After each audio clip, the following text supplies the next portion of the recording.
Looks like we're rocking. What's up, everybody? My name is Indy, and this is Indie Game Business. That, of course, the gentleman all the way over on the other side over there is Mr. JAYPOWELL. And then we have Brandon, Pham, and Ericka Evans with us. So, everyone say hi. Hello. Hi. Hi. Oh, I didn't follow instructions, so I'm sorry. Hi. So we're doing a fairly new segment that I came up with last night, roundtables. And so today we're going to be talking about issues facing indie developers in 2020.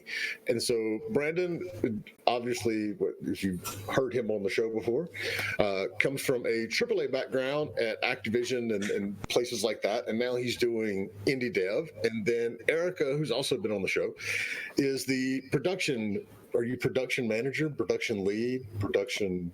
She's in head of production at PHANTOMCOMPASS. And so it's a new year. We want to go through and see, okay, what's changed, what's new, what are the issues? So we're going to start out with like a really, really easy question. What is the biggest issue facing indie devs this year? And I'll hit Ericka with that one first. Yeah, I mean, I don't know that it's changed significantly when the clock turned to 2020, but I think discoverability is still a huge issue. There's a lot of noise out there. I think the traditional, air quotes, traditional way of getting your voice out there is still like not necessarily the best way. Nobody actually even knows still what the best way to reach an audience is. And I think that, they, with changes to the storefronts and, if somebody tweaks an algorithm on your storefront and then all of a sudden you fall off the face of the earth, and that's totally outside of your control, I think that's still a huge, huge issue. And I think the other thing too is just meeting consumer expectations. As an indie dev, your budget only goes so far. You can only have so much money to make a game, and that might not be a 62-hour fully animated narrative experience. You just might not have that budget, and how you communicate that to your audience as a feature rather than something that is it's just a crappy indie game. I think that just trying to set expectations and meeting expectations, how you're communicating that as a positive when you might not have the same budget as a AAA game is another kind of issue. What about you, Brandon? I mean, you not only are doing indie development now, but you also, with your podcast, you're talking to a lot of indie devs. What are you seeing as the biggest thing going on right now for indie devs? Well, I agree. A lot of the issues are still the same. I think, if anything, it just magnifies with a lot of these subscription-based services. That's hasn't really done enough. Affecting these guys yet, but I feel like it's coming, right? The Stadia kind of failed on its face, so thankfully that's a little win, but I think they're starting to kind of pave the way. I think we discussed this before for the Xbox and PlayStation with their own subscription base, and I feel like they're going to probably do it a little better.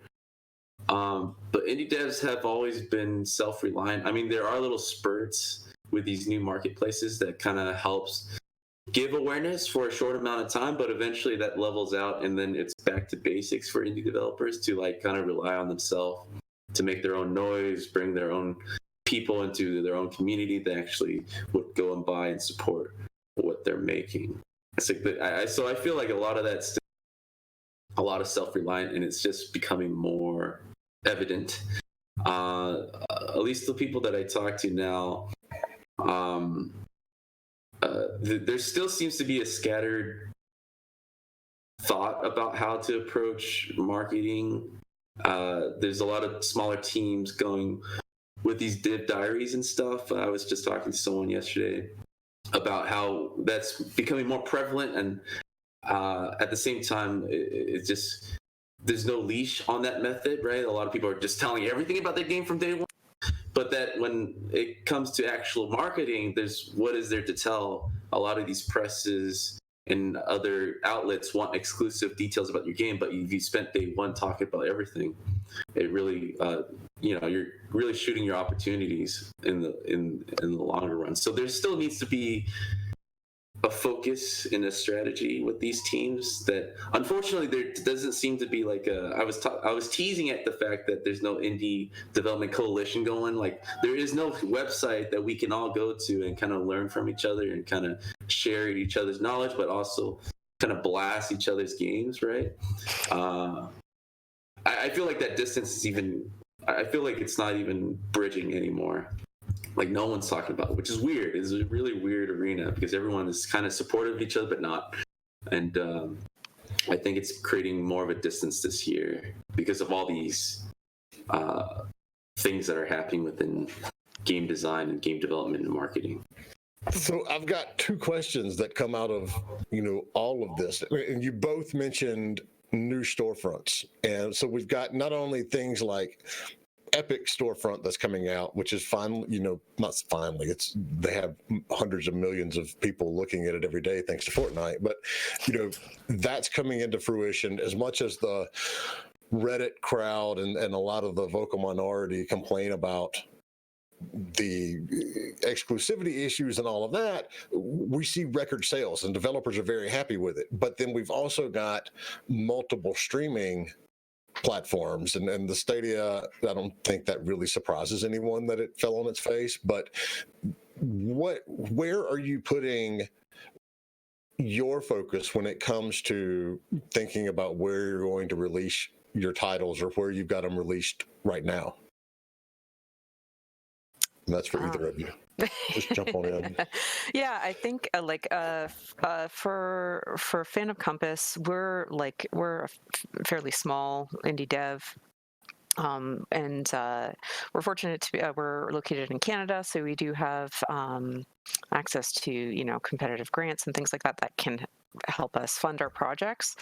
But, ultimately, it comes down to, you gotta be smart about how you're spending your money. You can't do everything. And, we're maybe a little bit more conservative, I think, with, tackling multiple or at least have been in the past with it, attacking multiple platforms, trying to hit everything all at once. I've been something that I'm, so right now, we're working on a couple projects and we're really just going for the, console and Steam, maybe Epic, depending on, if we get a publisher or not on boards, depending on what their advice is.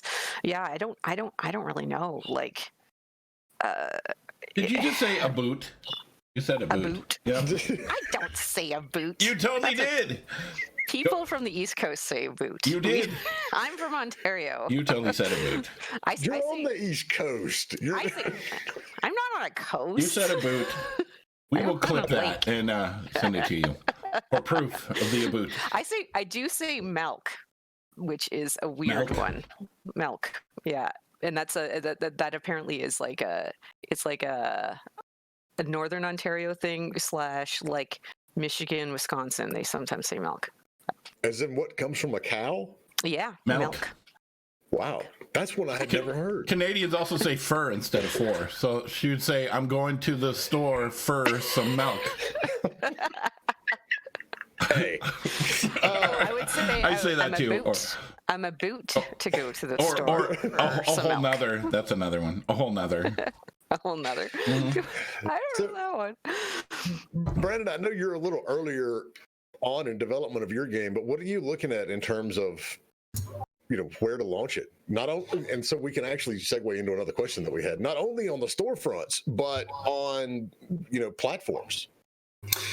Yeah. So what I've discovered is that just getting the project going and then just getting a good game is the primary focus. And then Steam seems to be still the number one choice, the PC market.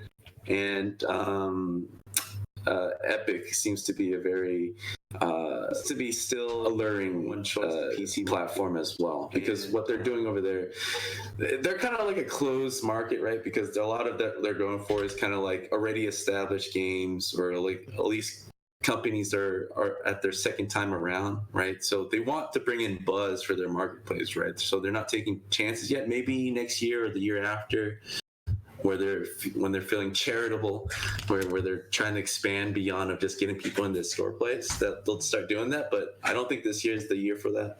Not yet. So Steam seems to be the place, and your own website. And then from what I talked to other people on the podcast and everything, like if you can budget for it, getting another team to kind of help with multi-platform releases, because it is a lot, right? I mean, it's a lot to kind of just concentrate on making a good game and just making it bug-free for one system. But then if you're trying to tag in like 4 more, which you should if you can, because it just helps spread awareness day one, you should really looking at a now sourcing team to kind of help with that. Yeah, I think one thing too is like, if you can't afford it day one, don't spread yourself too thin. And I don't think that, like, I've been trying to see if I can find better numbers for this. I don't have any numbers. This is just kind of hearsay, but it seems like if you can do same day launch, there are metrics for that. You can see like, oh yes, you did this, but you don't get to compare that game same day launch with somebody else who did, maybe one console and Steam, and then 3 months later did another console port. You don't get to see that. But I think that, as you were saying, like, what are the things that you get to talk about in the press? If you're spreading out your launches on the different storefronts, I mean, that is something that is newsworthy, and can continue, like, just a reason to talk about your game and to create buzz. So I don't know that it really hurts too much. I mean, I guess if nobody's playing your game on the first launch, launching on a second platform, I don't know if it's going to. Well, I have seen that make enough difference. But. Yeah, I have seen that strategy work out pretty well. Like, the indie dev kind of has that luxury to kind of take their time. Oh, I mean, like, if they can afford it, right? If they can afford it. Well, I mean, like, it's like the long stretch, the long game when it comes to. It's not about day one buys for indie dev. It's a lot of wish listing and kind of keeping track of that and seeing what potentially later people can buy into it. And then launching on multiple platforms can just a slower rollout. But again, like you said, these can be like newsworthy down the line, because people most likely haven't heard about your game a year after launch, right? So it's all still new, and that's completely fine, right? Like the AAA team has to worry about the day one stuff, because that's it. It's like blockbuster movies. It's like you got that weekend and everything just start trailing down. Yeah. But this kind of leads into what you were saying about data that I would love to kind of talk about too, because that's something about indie devs we don't openly share about, and it's hard to kind of track and have business strategies about guessing. Yeah, it used to be that day one launch was like the holiest of holies. You didn't screw that up. Everything had to launch on the same day. But now I think, and McCooey on Twitch just had a comment too. I think spreading them out keeps your name in the press and keeps a little bit of consumer awareness out there, so you can have like that day one burst on Steam, and then in a month or two release on console or Switch or whatever. I know I'm finding myself personally buying more indie games on Switch than I am on PC, because it's easier to tote around, and I can play it wherever I am. But a follow-up question from Nightwolf is, the Switch game store still viable? Because there's like 3,000 games on it now. And Brandon, you're muted, by the way. I know.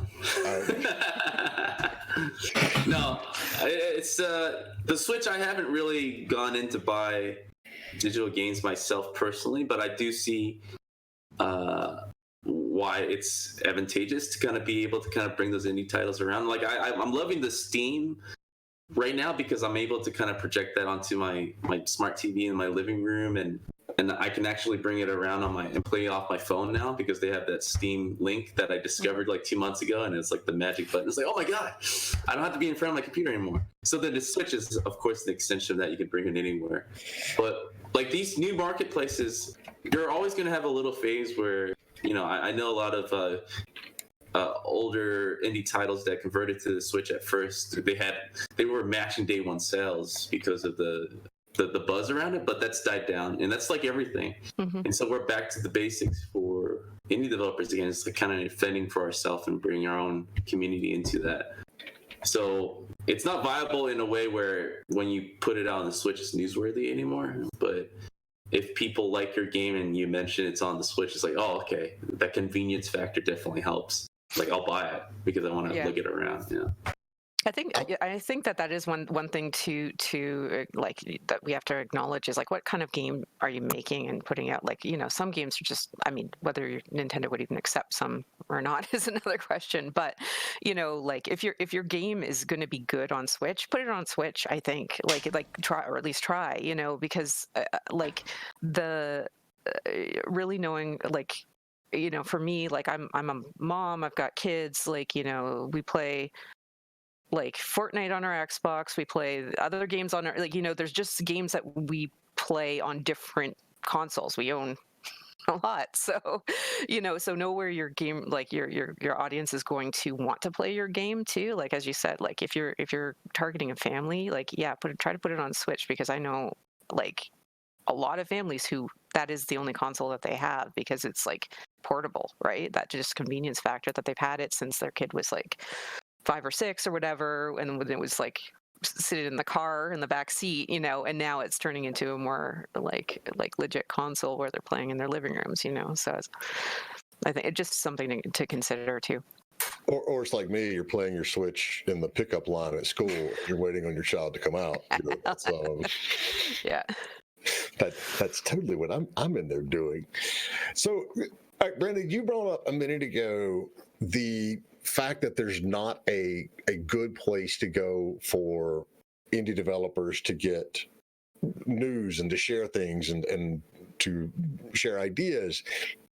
And I agree, but at the same time, it seems like there's a lot of smaller ones that are just very fragmented. I was going to say there's too many of them. Yeah. So, I mean, we've got all these websites popping up like GameSmith, and then there's another probably 3 or 4 that I can't remember off the top of my head. And then it's like we have this podcast, and, you know, Brandon, you've got yours, and the AIAS, I can't remember, association has one. And so there's more of that going around. Where do you... I mean, we're talking, you can't stop learning in this industry. So ongoing education is very much a thing. Where do you go, and where do you send your team, or where do your teams go to get this ongoing education? So this is where the podcast is the cheat. People think I'm just putting it out there talking for entertainment, but it's mostly for my own personal research. Get someone in the room that I'm trying to learn about a subject, and I'm getting them to talk to me for an hour. It's they get less shy when there's a mic involved, which is weird. No mic involved, it gets weird. It's like, who are you? So yeah, I mean, like, there are little pockets around the industry. It's like you said, it's fragmented, scattered. And I always compare it to the movie industry, right? There's just open data when a movie comes out, no matter what genre, and we know exactly how well it's doing. And that gives us a better gauge. And I always kind of trace it back to like Steam Spy using to be kind of like that for us unofficially, and that officially got shot down. And so we don't really have anything to kind of help us with, you know, business meetings, with pitch meetings, with internal meetings to confirm kind of like, is this going to be viable by the time it comes out, this project of mine, this idea of mine? Or is it just going to be part of the noise, right? I mean, that's just the reality of it. And so a lot of what I'm finding through my own personal research, just through the podcast or just reaching out to people, about a subject that I'm trying to learn is that the team just has to be okay with the bare minimum of food, shelter, and water, and be able to try to push out a good game. But the budget, sadly, has to be attributed mostly, in at least my opinion now, is like business strategy and marketing. Like that needs to be at the forefront at the beginning, because being the best game in the world that no one has ever heard about is still the problem with indie devs, and not enough resources are kind of being put into the actual selling part of the game. So I think what I'm finding out is that needs to be the first conversation everybody has, to talk about. I have a slight idea, but we need to kind of get someone in the room to kind of think about, is this going to work, before we just pour in so much of our own time into something that someone could have told us within the first sentence that this is generic, or it doesn't work, or there's no room for this, or we just need someone at a professional level within the team, aside from the development team, to kind of like project 2-3 years ahead and walk us through the process, just through a conversation, and say, yeah, dude, there's like 10 games that coming out. Like there's a figure that like scared the shit out of me. Sorry if I'm cussing. We flag it for explicit anyway, because yeah, there we go. Sorry. You can work in the industry and not cuss about it. So like I was talking to someone yesterday, and I know like there are a lot of games that get released every month that like just completely just bombards the audience, right? But they were telling me how Steam last week there was 170 games that got released. I was like, whoa. Yeah. I was like, no wonder everyone's having a tough. It's so much. Like I can't even name like 170 people like that I know. 170 games. So that's why you're competing, and it's getting more and more, right? Yeah. So that's a huge problem. So how do you differentiate from 170 games next week, right? And having a person that is savvy in business, that is savvy in marketing, to kind of walk you through that, I think is the best thing an indie dev team should do at the beginning, to even pour all those resources in. And that's what I'm finding out. Yeah. So what about you, Erica? Where do you send people? Because we'll get to the discoverability thing in just a second. But where do you point your team members for ongoing education? Well, I mean, day-to-day stuff is like just forums. Like go and check out the dev forum, this dev forum, that dev forum. I as we were saying, like I have at least 4 different producers groups that I connect with probably on a like at least a monthly basis, if not a weekly basis. And just building my own personal network. I just get like, hey, have you like who do you have like on your on your contact list that knows something about this, and like you just use your network. But it is like for like formal stuff, like I mean we don't really have a like we're a Unity dev and you get stuck into your dev cycle on a project. Let's say it takes like 8 months. Well, like there's like 3 Unity versions or a whole new beta that's out, and we haven't even touched it. Like that's a problem. That is a problem for us with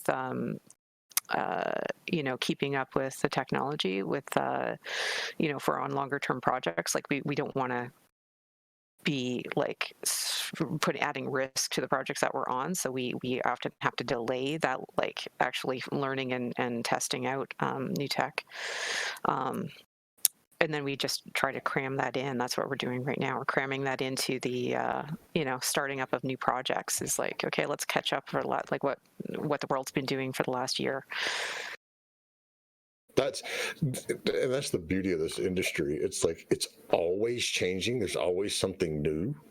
Yeah. And so when you're looking at some of these dev cycles that are like 18 months long, it's very easy to get lost or get behind in that. So We do have we have channels too where we'll like just basically pin stuff that we know we want to look into later. Like like it's like we don't have time to look at this right now, but like, oh yeah, that's cool. Like let's look at that later. So one, Erica, you got multiple kudos here in chat about Rollers of the Realm and how hey. awesome that game. I mean, do we have a Switch version planned for that yet? Not officially, no. Okay. I want it so bad, and we just need some stars to align. But yeah, we're not announcing anything right now, but we have some new projects that we're working on, which I'm super excited about. Sweet. So another question here from Nightwolf. Slay the Spire was PC only with fans wanting mobile. So now it's on Switch with increased price for physical copies. Would you say that only specific gameplay style and community-backed games would do well instead of just any game, taking in consideration the flood of indies since shortly after the Switch came out for indie devs to join in? Like, not every game is viable on the Switch, unlike other consoles, even though Xbox is losing popularity and PlayStation is best for exclusivity. So I would actually argue with you on that last part, Nightwolf, because the Xbox has been doing very well in like the second half of this console generation. But to the first part of that, would you all say that the Switch is only going to be popular for particular game styles and community, or is it something, like you said earlier, Erica, where if you're aiming for a family game, you should be looking at that anyway? Yeah, I don't know. I think Nintendo is just special. That they've kept the Nintendo as a brand, like whatever that means, to you, that when you think of a Nintendo game, at least I was a Nintendo girl. So I just I feel like that. Yeah, I think that there are some games I don't know that Nintendo has really shown much interest. I'm not an expert there, but it doesn't seem like they're showing much interest in really supporting just really any game on their platform. So yeah, I think I would have a harder time distinguishing what is like a PlayStation game or an Xbox game. I don't feel like I could say that necessarily, without like doing like any brand exclusivity, things like that. I just don't feel like it's got a feel as much, but that's just my personal thought. I just don't think I would never buy Call of Duty on Switch. I just wouldn't. But the Call of Duty, and since we have like a Call of Duty expert here on the panel, the Call of Duty mobile game, and I haven't played it, but it appears to be, from everything I'm hearing, fantastic. Which really surprised me. Yeah. It's doing well, man. Like those guys. So I worked on the franchise before, and what's Activision's really good at before they do anything, to a fault, right, is their headquarters just full of like statisticians. Like they don't do any moves unless they know for sure that it's going to be success. So like PUBG Mobile, Fortnite Mobile really paved the way for Call of Duty Mobile to do well. And then at that stage too, like Gameloft or all other these mobile companies were doing knockoff Call of Duty anyway. So they had a lot of data at that point to kind of look at it and if we just do our official version, we're going to swamp these guys. And I mean, it wasn't a surprise to me because they were discussing there about what they were doing. And they have the team and the money to do so. And it was, at least on that side with the bigger guys, how they transitioned that type of game on a mobile, because I don't personally play them as well because I can't fathom just touch screen controls, right? It just doesn't. I know you can switch to a wireless controller and do it, but like I've just never been a mobile game player. I don't know what it is. Maybe I'm just too old. But and so yeah, it was cool to kind of see that transition because it kind of started to bridge a gap, because I felt like even working at a mobile company, that there were two like distinct groups, well, three, right? There's the indie crowd, AAA crowd, and the mobile crowd in terms of developers and gamers that never talk to each other, right? And so the PUBG was the first time, well, the Fortnite was actually the first time before PUBG where I felt like gamers were kind of jumping in between, which I felt like was awesome because it introduced a lot of mobile players into the consoles and the console people into the mobile. So I think it's good for business to kind of have a more connected ecosystem. And yeah, I mean, it's great. It's kind of, it could be a day where our indie titles are eventually mobile focused. The phones are getting stronger for that. And the convenience factor that Jay, you were talking about with Switch, I think it only helps with indie developers. It's like, I heard about that game. Oh, it's on mobile? Just download it now. The accessibility just makes it easier. Yeah, my son asked me why I don't play Fortnite on the Switch or, on the phone. And it's like, well, because I'm old and I can't see the damn people running around. And so unless I'm just going to stand in the middle of the map and do spray and pray, I have absolutely no chance of doing anything. This is how you play mobile phones. It's like straight up in your face. So, Exus from YouTube's got a question that factors into one of the questions we were going to ask anyway. He says, I hate the idea that we have to suffer to make games. Food, water, and shelter is not enough to have a life, and we shouldn't be breaking ourselves to make games. I agree. So, how do you handle things like crunch and quality of life balance? And I mean, I had this discussion on Reddit just literally yesterday. How do you handle that in your studios and on your projects? And Brandon, for you, how is it different than it was handled at AAA studios? You can go first. Yeah. Sure. Yeah, I mean, I've worked in AAA, AA, whatever, before too. And I've worked at companies where crunch was just expected and was the norm. And I have to say that, I have zero interest in giving up any sort of work-life balance ever again, and at Phantom Compass, we put in our hours. People come in during core hours, and we don't work on the weekends. We don't work after hours. If people are working, sometimes people do, but we really strongly discourage it. We're a remote team, so we have sometimes problems are that people are working in their homes, and if they're on the weekend inspired to do something or to have an idea, they will sometimes mess around a little bit and keep working or whatever. But we really try to not do that. Sometimes we also do service work. And sometimes you do have a hard deadline and you do need to put in a couple extra hours, but we really, really try to limit that. And we try to make sure that everybody has plenty of warning if something like that is going to happen. It's like we know a month ahead of time, that okay, hey, in the next 3 weeks we know we're going to have to do some catch up. We'll cut scope, we'll do this, we'll do whatever we can to try to limit it. But sometimes if you have 11th hour bug, can you stay for an extra 3 hours to try to resolve this so then we can call it a day and then have our weekend?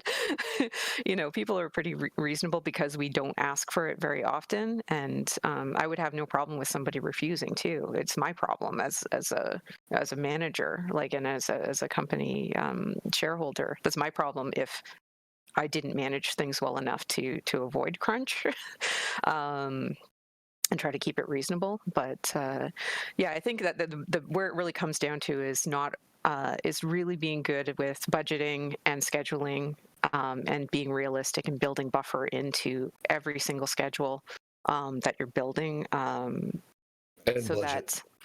And budget. Yeah. Just be very realistic and look at it's hard for a new team who doesn't have it's never worked together before, or has a certain expectation of oh, well, I used to get this much done in a week, but how many hours was that on your last team? Were you crunching to get that done?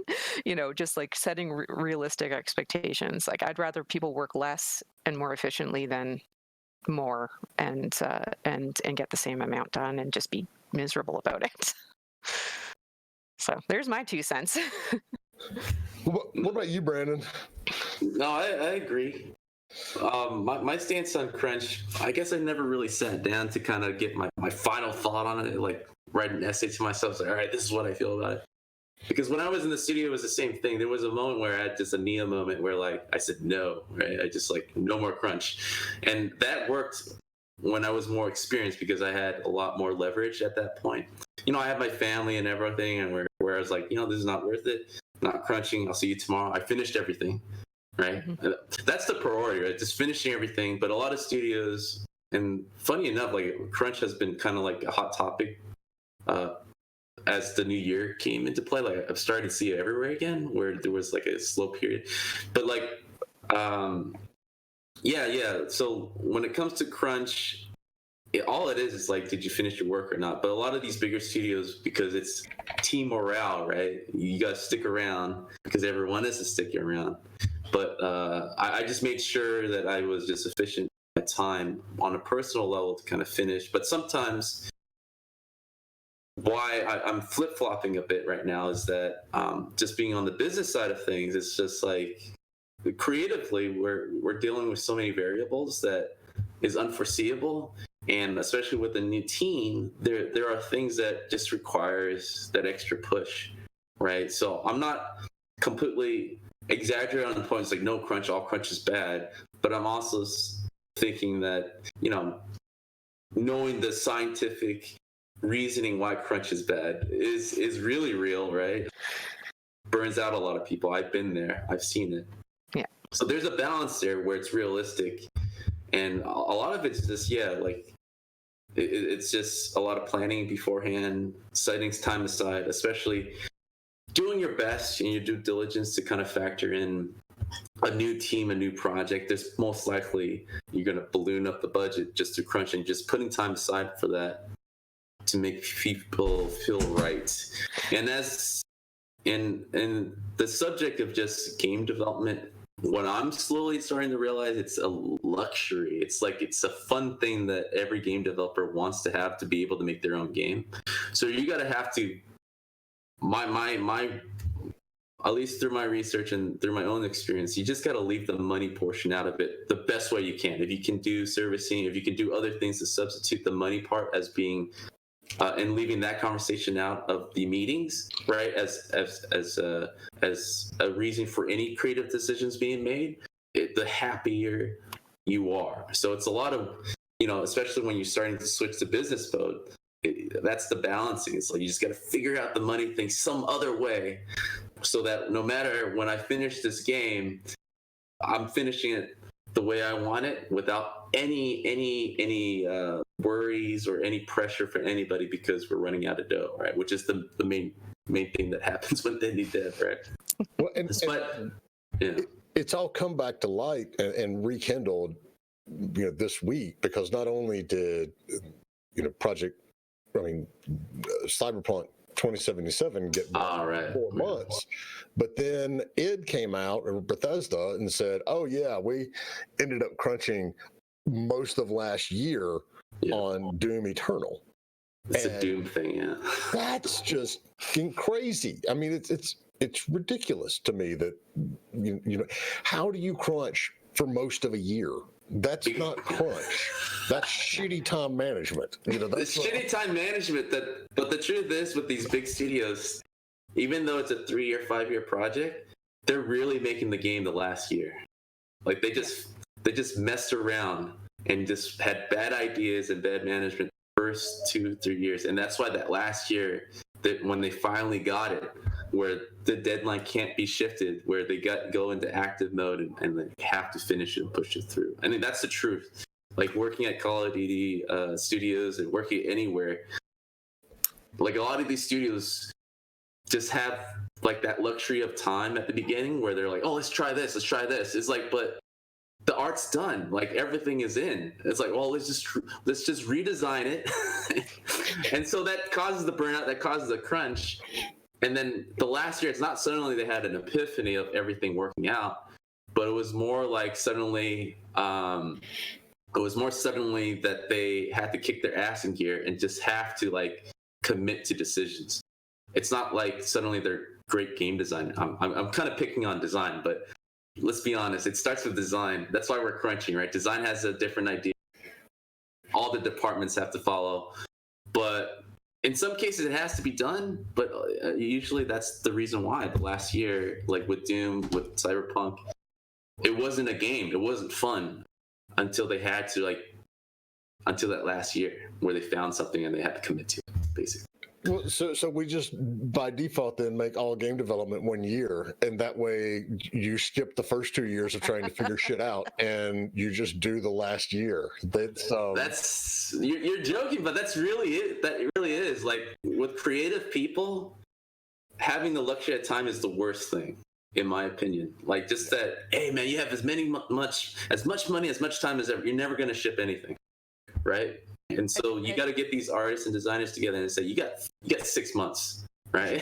Get your shit done. Get your shit done. And suddenly you start seeing these things, decisions being clamped, less meetings, right? And then just things getting done. I mean, that's it. And it just balloons. I mean, that's why indie teams are having a better success rate, in my opinion, because they're smaller, they're more intimate, everyone's accountable, right? If I'm seeing Steve over here not doing anything, it's like, why is Steve here, right? So those decisions are being made right at the forefront, right? There's no bullshitting with larger teams.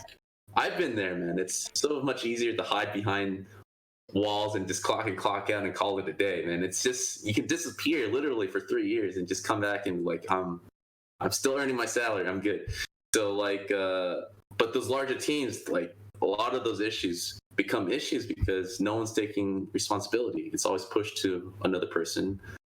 And that crunch, unfortunately, it's the lower end of people on the totem pole that kind of really suffers through it in those larger teams where they're going to have to just listen and keep going, really. So, Eric, I mean, when you're doing indie dev, you don't have the luxury of a 3-year dev cycle. I mean, that just doesn't exist. How long are your typical dev cycles on, like Auto Age and Rollers of the Realm? What's the typical time period? Yeah, like I mean,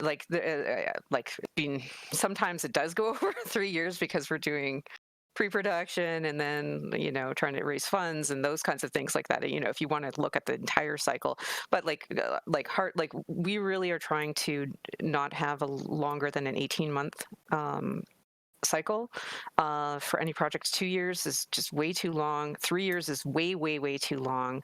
Ideally between 6 months and a year would be awesome, but I mean there's only so much you can do. We also don't want to rush our productions too quickly because there is something there that, as you said, time can be like time can, at least if you're sitting with your project for longer, you do come up with a better project because you're literally thinking about it for a longer time and rethinking and getting new ideas and getting new influences but you really do have to time box that and say, okay, maybe instead of having this first 6 months is where you're doing that process of being very flexible and mobile, and then the last 6 months, if you're going to have a year project, that's when you're really making the game. You just have to make a decision at some point and saying, this is the game we're making. Because I think that my husband has a very small indie dev company, and he's in he's got the same problem with that the big devs have, which is he's like, okay, well, now that I'm just working on this game on my own, pretty much, I can just keep iterating forever and keep adding things.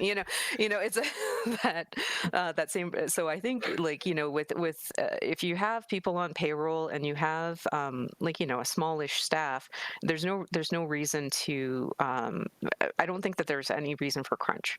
I also disagree that large companies keep everybody crunching as for team morale. I think that that's just bad business. I just don't like it. I don't think that it's useful. If you don't need the entire team around. If 2 people need to stay to get something done, and they want to stay to get it done, because I know that sometimes you can't leave. You're like, oh, this problem, you can't just walk away from it if you're in the middle of the flow, right? You got to get it done, otherwise it's, if you come back, it's going to take you a whole day to get back to the point where you were. So like that stuff is reasonable expectations and reasonable reasons to crunch, but really you should be time boxing everything so that there are points where you're reassessing, like, your project and rescoping it if it needs to be, to get it done. If you only have so much, whatever the most flexible thing is, whether that's time, money, resources, but you don't want to bulk up your team to try to crunch, like, to get something done and avoid crunch either, I guess, is another way to look at it. Like, I wouldn't want to say, okay, we have to get this done in 3 months. We only have a 3-person team on it. Let's double the size, to try to. That doesn't work. Because that doesn't work either, right? Like, so if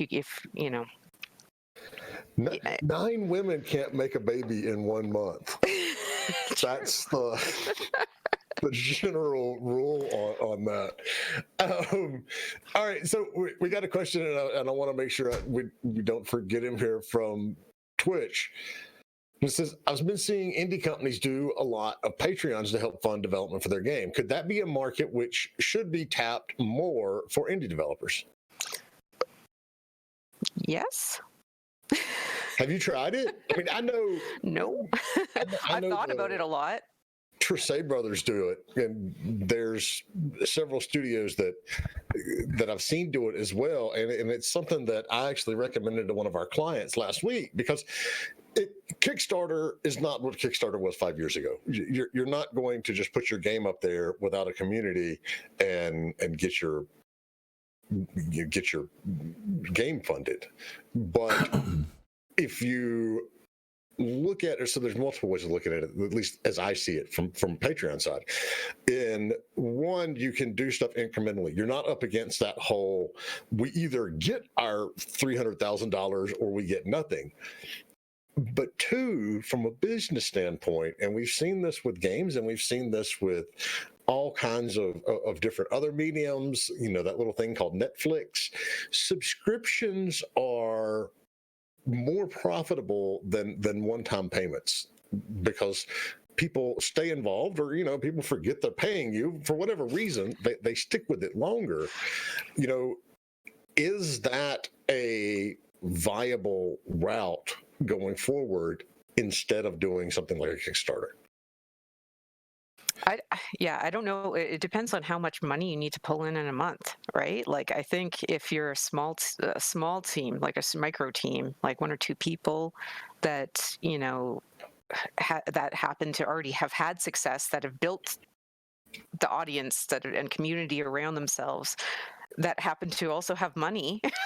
That's the other problem, is who like, what kind of audience is your is your game catering to, or your business catering to? Or like, is that a if you mostly like under 20s, or or even 20s or 30 and under, it's like, do people have like free cash that they're going to be willing to spend?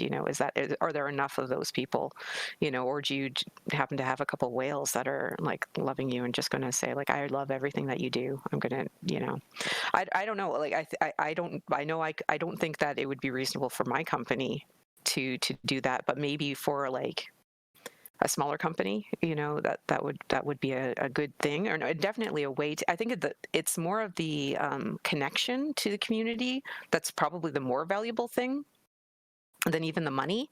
It's that these are people who are really heavily invested in what you do, and they love you and a a lot of slow lot. speed, stop and go traffic, close lanes, a little bit of lane splitting. So Was that me or you? I don't know. My That phone wasn't went me. off. Sorry. Oh, okay. I I was like, what the heck it was? I didn't even know what it was. But I think I love the idea of Patreon, and I've got my favorite streamers that I support, and when I can, and so like it's something that I've often thought of, like, it's like, maybe not for my company, but I think that it is something that if you're going to start out, or if you already have had success, it's something it would be a missed opportunity. It's an easier pill to swallow for somebody to pay $5 a month than it is sometimes to pay, $60. Yeah.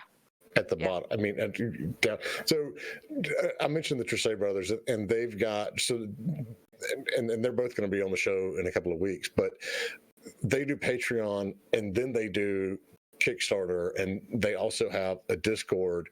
Their Patreon's got 103 patrons. It's not huge, but it also ties back into the community, and that's one of the things that you just mentioned, Ericka, and it's a huge part of overcoming issues that we see with discoverability and even financing.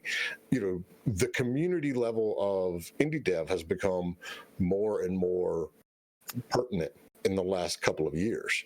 So, and Brandy, you may be a little early in the process to be building a lot of this yet, because I know you haven't formally announced all the secret stuff that you're working on. But what things are you doing to build the community around your studio and your games, and to really retain those fans? Yeah, well, to kind of comment at least on the Patreon stuff, it's something that I've been interested in, and not gonna personally do, but it is like the payment model needs to change. I think the one-time payment where I hit a kind of launch button and hope that people look at day one is a very old model. And I think there are people out there that would support you on a monthly basis. And I think especially with the earlier team like mine or anybody that's starting out, you're still formulating, well, any new product that you're putting out, right? It's a new product that you need to test. And having an audience along with you to kind of support you kind of shows that your test is working, right? You're still formulating what that game is. And although I have an idea and I'm very passionate in making it and putting it out there, like any business venture, right? The beginning product and the end product can change along the way just through influences. And I see Patreon as a way as being an influence, as maybe you had an idea, but it's just not fully formed with all the factors of your key audience, right? If you found like the people that would buy your game and their opinions kind of not really alter your game, but influences how you present your ideas, that's where I feel Patreon could be very helpful. It's like, well, I mean, I'm saying something right to get these people to kind of shelf out some dough, right? So what if I double down on that feature or the way I'm explaining things? Does that give me the data that I need to kind of form my marketing for later? So I think the data, it just goes back to the data part, right? The indie dev teams kind of have to really do a gambling to kind of guess a lot of things. Like I have an idea, I put it out there day one, by 2 years later, right? That's a lot of money put into it. But if month one, I can start testing these ideas with an audience and not expose too many of my things publicly, but just in a private channel and see what works before I go to press, before I go to a marketing manager, a strategist, and have all that data ready. This is work. Can we blow this certain thing up? I think the subscription support can really help with that, because you're finding your core audience. And, if you keep doing it well, I mean, I just got to say 2 words, Star Citizen, bro. Oh my God, dude. So, I mean, yeah. Maybe it's a space game thing, because one of the things that I keep looking at, I've been playing a whole lot of No Man's Sky lately, and it's, even for me on the business side, it's like, how are they continuing to do the development? Figured out the crowdfunding, right? They took... But there's no crowdfunding in it. I'm not talking about Star Citizen. I'm talking about No Man's Sky. Oh, okay. No Man's Sky. They're still doing major content updates 4 years after launch, based on the old model of you buy it and you pay $60. Yeah. Well, there's. I think a lot of it is ego, but like day one, they sold a lot, right? I mean, they made a lot of money. And disappointed a lot of fans, and so the ego kind of helped them kind of like, we're going to show them, we're going to bring all the features that we promised and overturn it. And they thought of the longevity of that studio, in my opinion, of like, all right, if we make a second game and everyone still hates us, it's not good for business, right? So they just created the buzz, and this is where the long tail, it's a weird company. It is an indie company, but they have AAA-ish type of strategies. But like the long tail of that game, people that buzz that built after day one have been impressive because they just continuously are just serving, and they're turning around the opinions of that. Like even for me, like I was making fun of them when they completely fluffed, but they turned things around. It's like, wow, this is, they earn even more respect, even if they were day one awesome. Right now they're like, oh, this is a company that actually cares about their key customers. They created a story out of that. Yeah, they created a story. Very smart, right? Mm-hmm. It's like these guys are they're wizards. But that's again just engaging with their core audience and just really serving them and just doing what they felt right. Yeah. Yeah, I think one thing too, I was just thinking about the Patreon and also like just engaging on any social or community building community is like who is the face of your company is a big question that we talk about a lot, because we are like Phantom Compass is basically a faceless company. Like we don't have the front man, although we do. You do, but he wears a fedora and a scarf all the time. But he doesn't want to be like, we don't have you know, like the iconic person that we put up front, you know, and say like, oh, this is who Phantom Compass is. You know, we're a bunch of old fuddy-duddies, and you know, we just keep to ourselves in general. You know, and we do I love Discord and those kinds of things, and we do engage with the small community that we do have, but it's not like we're not the right people for creating like this big campaign around us. But I think if you are a person that is, or there is a person on your team, like on your indie team, that is that person that wants to be the front man, that wants to be our woman, but it wants to be that person that is like talking about the company and representing the company.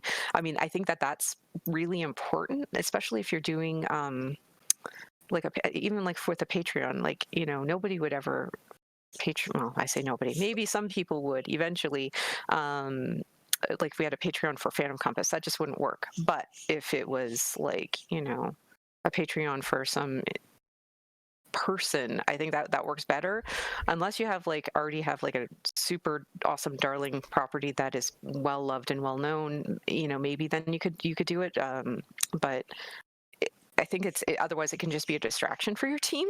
Is another worry, is like, who's monitoring that? Do you have a full-time community manager already on? If you don't, you know, are you sharing that burden, or like is the person who's like, because that would be the person. Our problem is the person who's doing art direction and biz dev and this is also doing community management. Is that really, if you want to reduce crunch, maybe don't do all of those things. And that gets back to, you know, there's only so many hours in a day, and there's only so many resources that an indie dev typically has. Yeah. But it's something that, you know, in the last 2 years we've seen grow, and to combat a lot of these issues that we're seeing, like we said, with discoverability in particular, there's going to have to be a lot of community management done on the indie dev side, because that's where you can't rely on Steam's new page anymore. You know, you can't rely on the front page of the Switch eStore, because there's so many things out there. It's going to get more and more important. And I'm sitting here like frantically Googling on Patreon to see who the big, you know, indie devs on Patreon are, and I'll confess I haven't seen a lot of them yet, but I know there's people out there that are doing it and doing it right. Yeah. It's a matter of just basically finding them. So Farmland from Mixer has a very easy question for y'all. What is the hardest part of getting to the top in indie dev, and how do you work to get it right, to move up that ladder and to get closer and closer to success? I would say just like literally longevity, staying alive long enough so that you are still alive when you hit, because I don't know anything else. Like we're still waiting. I mean, we're 11 years old now. It's perseverance and boneheadedness. That's Yeah. the. I think, yeah, and I think just like putting out as much like constantly creating and putting stuff out if you can do it, like, you know, because I don't think that I mean, some people do like get like lightning strikes and the first thing that they put out is like an awesome hit. But most often I've seen a lot of people who are like really like surprised, and when the next thing that they put out fails miserably, and they've based all of their business planning for like the next 10 years on repeating that first success. So I'd say like my company has done better because we didn't have instant success, because it made us smarter about how we you know, manage our budgets and our projects, and taking on risk and those kinds of things, because we've been burned and like, you know, close to close to shutting down several times. You know, because you see the you know, there's the line where the money ends and you're getting closer and closer, and you keep trying to like throw ideas to try to kick that thing further down the road. So I think for us, I think the key is just like literally longevity, staying alive long enough to be successful. Like, you know, because somebody's got to make a game that people are going to love, and maybe it'll be you. I mean, it probably won't, but that's beside the point. It probably won't. Statistically, you know, but I mean, yeah, you're right. It's a lot of it is just basically staying out there and staying relevant. And we talk about it when we talk about conferences, and it's like you're not always going to a conference because you have to have meetings or to hear a certain speaker or whatever. You know, you go sometimes to just wave the flag. You know, and that's what we call it. You know, it's basically letting everybody know you're not dead. You're still here and you're still doing what you're doing. And it's a little easier now with social media and things like that to stay, you know, in people's brain. But yeah, it's I agree. It's a lot of just basically perseverance. All right. So we are running short on time, but let's do one more question. Do we want to do conferences or publishers? Which one do you have a preference? Nope. Are you asking the Twitterverse? Yeah, asking you two. Y'all are the ones that are going to be end up answering. No preference. All right, so we'll do conferences another day. What is the role of the publisher in 2020 from the developer standpoint? You want to take that one first? I'll try. Well, this is to me, it's still a very new concept, having an indie publisher. It's like, who are you guys? It's just like I feel like you're trying to snake. Oil salesman, right? Like, do I trust this, right? But I think it's evolved in recent years. A lot of publishers are really helping. I mean, a lot of big players now, like Annapurna, is going about these studios at a second time, like these hit games, and they're kind of financing through, and it's helping a lot. And so there's a big enough differentiator from the bigger players of what a publisher is that I think will obviously stay around and will be helpful, because now that you can test your idea with someone with the money, right, and not have to worry about crowdfunding or other methods to kind of keep the game going. So I think that's the celebration for sure, and it helps a lot of developers to kind of go into it full time, right, without taking too much from their savings. So for 2020, I just see more of that, more official players, more angel investors, small and big players coming into the indie crowd and taking a chance. But at the same time, I think they're waiting to see, right? I mean, it's still uncertain on how well an indie game does. So again, this goes back to data. It's like, if I financed your idea, how can I tell? Like, they want sure things, right? So you're gonna still having to sell that idea. I think it's good that you're kind of testing an idea with someone with the money well before you have to test the idea in front of a buyer, right?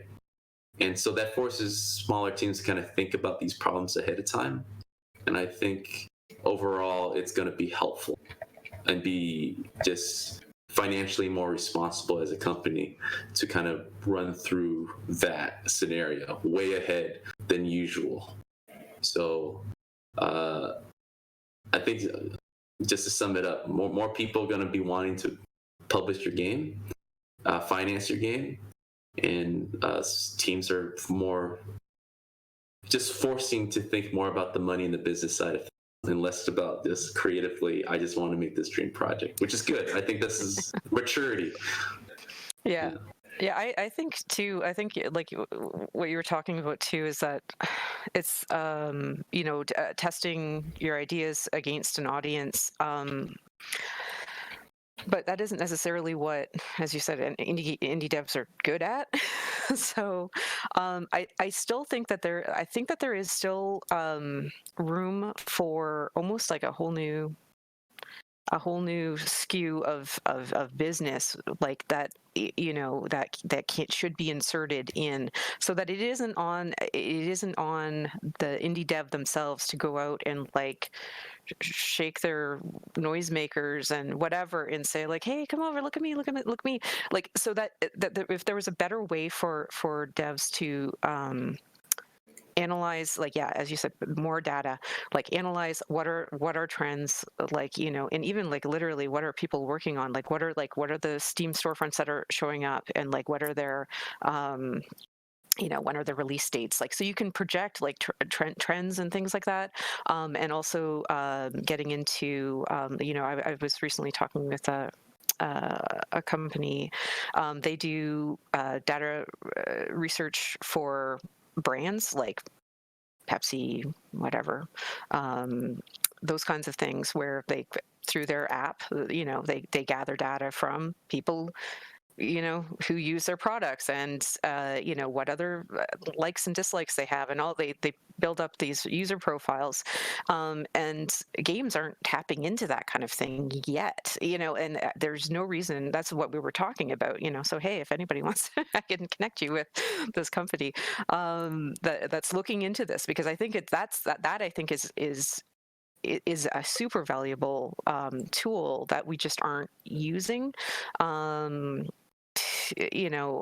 But I think with the publisher, it's I think that they have a huge role in supporting indie devs,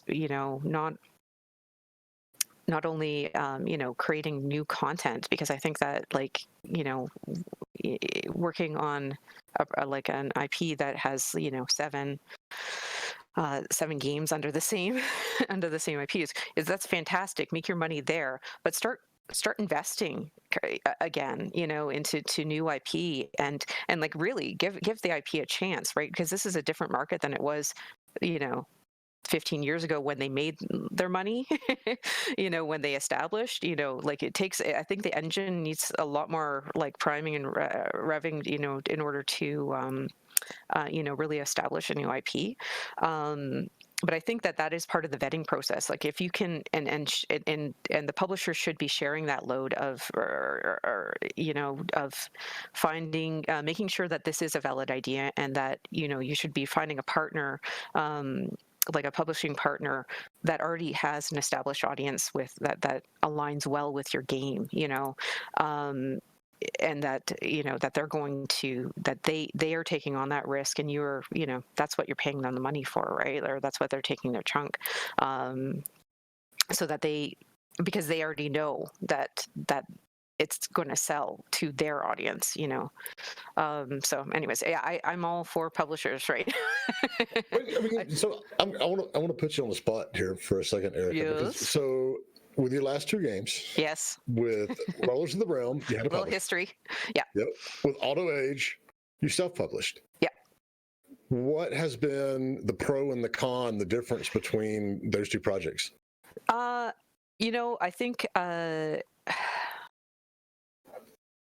I coming from like my this is my personal journey. Worked with a larger company that had publishers, and then went to an indie that wasn't working on original games, was self-publishing. Then we went with a publisher and had a little bit of success. Then we were like, oh, people can self-publish now. Let's try doing that. Oh, we missed that bandwagon. Let's get back on the publisher bandwagon. So that's been kind of my journey. But I really think that, you know, if there are like traditional publishers, there's like hybrids and people who are indie game developers who are helping other people publish. I'm fascinated by that too. You know, there are investment groups. There's tons of different like configurations that are available now. So just I think it's really just research it, figure out what works for you in your game. Because I think, you know, going it alone, that's great if you can do it. But why? I mean, development is just inherently risky. It is it's a heart industry, not a need industry. You know, people don't need these games. People love these games, you know, like, so if you can help anything to do that can boost your signal or have more people, like literally just, you know, human bodies that are aware of your game, the better it is that you're going to reach those people that have a matching heart for your game, right? So if you can go with a publisher to either give you more money to boost your marketing budget or just get you to different consoles or anything is better than just going it alone and hoping for the best, I guess. Because if you're making $0, you know, on your game that nobody knows about, you know, you could also be sharing that burden of $0 with your publisher. So I mean, the takeaway is given the industry right now, you recommend a publisher for an indie team. I do. I don't say that that's the only way. I don't think it's the only way to do it. I think that there are a lot of other valuable paths, but it depends on your company. For my company, I think that that's the right path. But, you know, as I said, like if you have it depends on your building blocks, right? Like if you have a brand or a personality or something else that you can kind of hang your hat on to build buzz and community, and you have the ability to do that in-house, maybe you don't need a publisher, and maybe you already are independently wealthy. Just, you already are a publisher. Maybe. Yeah. But I think that there's also the value of, like, you know, if you're working with a large publisher or a medium-sized publisher, they've already put out, like, you know, by the time you're coming through their door, like they've already put out hundreds of games potentially. That is just a wealth of experience that you personally will never be able to replicate. You will never be able to have that, you know, just years of experience inside your own company. So I think that that's another reason to partner up with somebody. Maybe not a publisher though. Maybe it's getting a really good, you know, PR company or hey, a consultant, a business consultant. Oh wow! If only those existed. So, you know, I think that there are other paths, but if you going it alone is fine for some people, but if you know, if you can share the risk, why not? That's my 2 cents. That's a good answer. Brandon, you got anything to add? It's too perfect of an answer. No, I agree. I agree completely. Like, the more people that you can get on your team and you still walk away at, you know, comparable or a good profit, it's valuable experience. You're not going to duplicate a person that's been marketing for years. You're not going to duplicate a business strategist that's been doing it.